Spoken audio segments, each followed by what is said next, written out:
Simplify completely. Give answer using positive exponents only. I have two examples. Number one, negative 2x to the power of 14, the whole thing to the power of 2. And then the second example, x to the power of 31 times y to the power of 40 all over x to the power of 15 times y to the power of 10.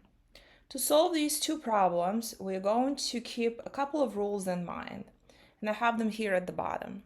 The first rule says that you have some base, and I used a, that has the exponent b, and then another exponent outside of the parenthesis c. You keep the base a, but you multiply the exponents b times c. The second rule here says that if you have some base a at the top of the fraction and another a at the bottom of the fraction, the exponents b and c will be subtracted from each other while keeping the base a as is. So for our first example, we will be using the first rule. Clearly, we have our 14, which is the exponent of x, and this little 2, which is the exponent on the outside of the parentheses.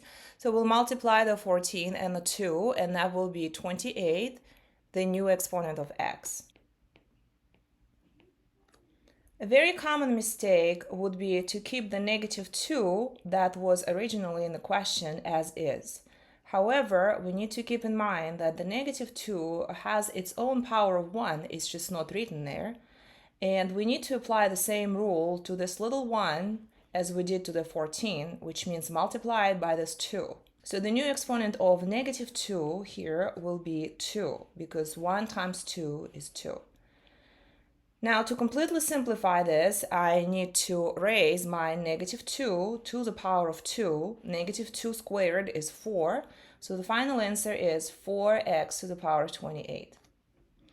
Let's look at the second example.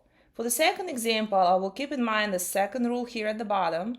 That tells me that if you have the same bases at the top and at the bottom of the fraction, then you subtract the top exponent minus the bottom exponent, keeping the base the same. So here I have two x's, one at the top and one at the bottom. So I will be keeping the base x, but I will be subtracting this 15 at the bottom from this 31 that's on top.